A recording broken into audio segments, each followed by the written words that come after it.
So, welcome to the Farm Urban Sproutcast. This is a short conversation just around some of the themes, problems, and opportunities that are emerging in our world, whether it's through social value, community impact, growing food. And so, this will be a series of talks that will be over the next few months, just as our little experiment for us, just to catalyze and cultivate conversations with our community around what we're seeing, what we'd like to see do better. So the first topic for today is around CSR and voluntary hours. But before we go into that, I'd just like to introduce you to Alex. So Alex, do you want to introduce yourself?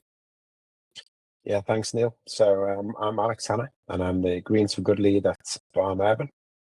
Thanks for Alex. And Seb? Yeah, my name is Seb Linares. Development manager at Farm Urban, and a lot of my job is talking to a lot of people from a bunch of industries, which triggers a lot of these conversations internally. Yeah, I mean, it's a great idea, just some of the insights that we're seeing. So just by way of introduction, I'm the innovation lead at Farm Urban. And we've been doing a lot of work around social value and something that you, Alex, have really highlighted in the last few days, which has been really enlightening, is around CSR and voluntary hours and an opportunity potentially there. So, Alex, what have you come across? What's sparked the interest for you? Yeah, it's kind of spun out of a couple of conversations, really. Conversations around other topics, namely kind of frameworks and measuring tools and whatnot. And one conversation in particular sparked a bit of curiosity, and that was around corporate volunteering days, and what should be a positive was increasingly becoming apparent that it was actually a negative and a bit of a drain on people's time. So this is in various sectors, so whether it be construction, whether it be just larger kind of corporates trying to deliver their CSR aims and ambitions. And then what really brought it to light was the month that we're in now. So obviously we're in the month of March. So for a lot of people, they've got a lot of holidays that they're trying to get rid of. And this is personal holiday allocations. And we do a lot of outreach, as Seb highlighted there. And this month in particular, I got a lot of out-of-office replies in the past couple of weeks, and in ordinance amounts that are much higher than usual. And then during this month, I've also spoke to several other kind of corporate partners that we have working with us at Farm Urban. I all saying the same thing, and I think once you hear something, I think you're just more conscious of it. So I started asking a few more questions with these partners, and the same problem keeps popping up. Like we've got, one of our partners who've got over close to 2,000 hours of unused voluntary staff hours. So it got me thinking with the amount of out of offices we've got coming in. Is there a bigger problem here that we might have stumbled across?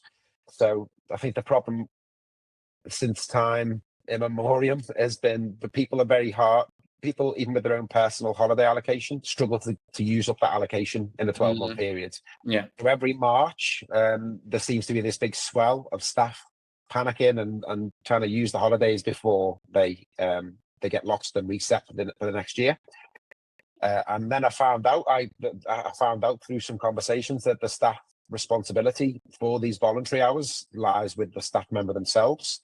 So if you couple that with the fact that people are struggling to get rid of their own holidays, and then they've got to try and find time to get their voluntary days used up as well, what happens to them days? Because there's an opportunity being missed because there's time being allocated, which means there's budget being allocated, or so we think, but this is part of the conversation. And it feels like there's an opportunity missed to deliver impact. And is there a way of converting that impact in some other way rather than lose it altogether?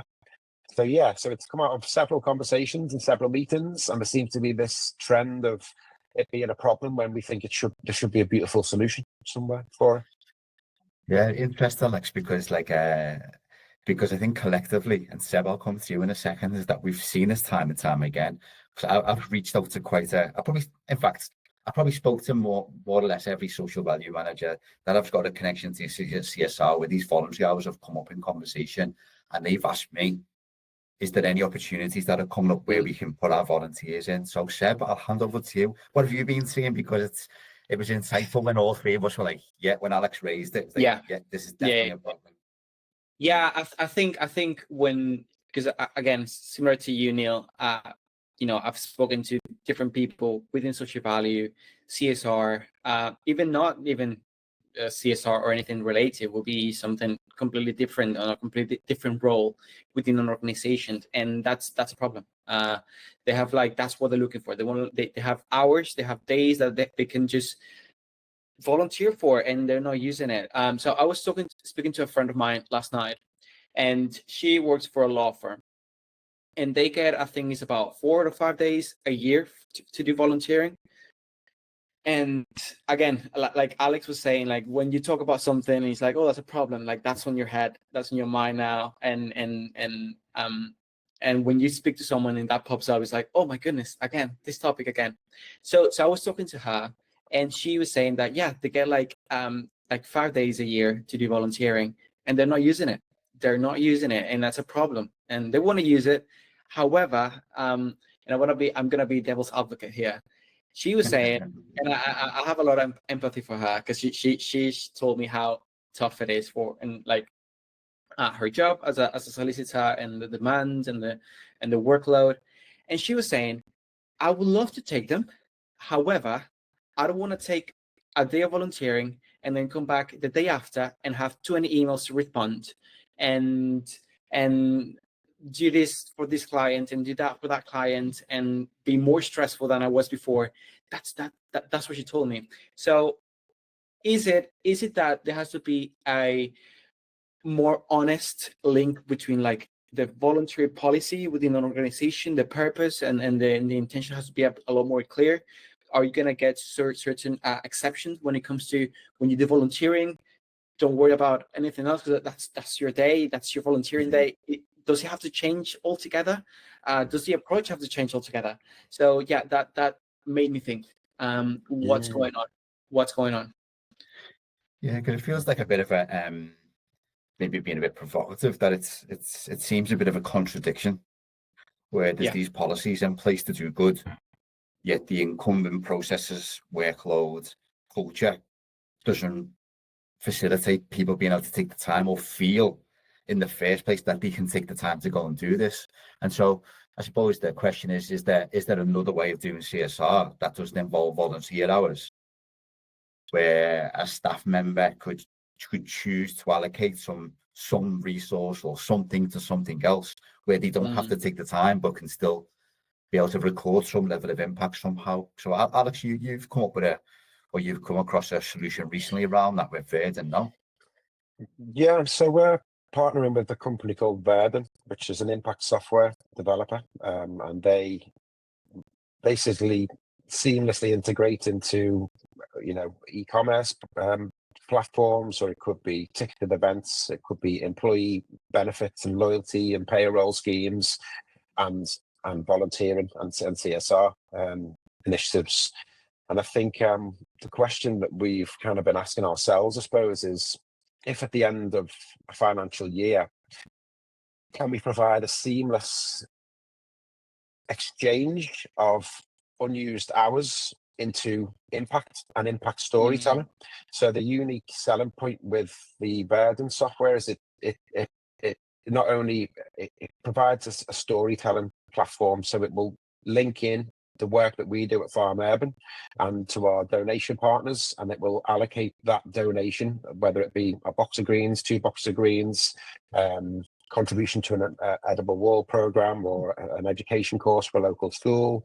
And these things are going to accrue up, and the story doesn't die. The company gets the impact story, the member of staff gets the impact story, and it's there as a kind of fallback solution, I suppose. So you get to the end of the month, and if an employee's got 5 days, then we have an agreement where one of them days is converted into real world impact And for that, the company and the member staff then gets the they get the impact that they struggle to commit to in person. So it's just early stages, but really, really good to talk and see if it would work for people, and if so, why, and if not, why not? Yeah. Thanks, Alex. Seb, anything to add on that before we Yeah, to a close? I think the intention is there from small businesses, large corporates, of allocating resources and time to do something valuable in the community, something impactful in the community. I think the intention is there. Is the output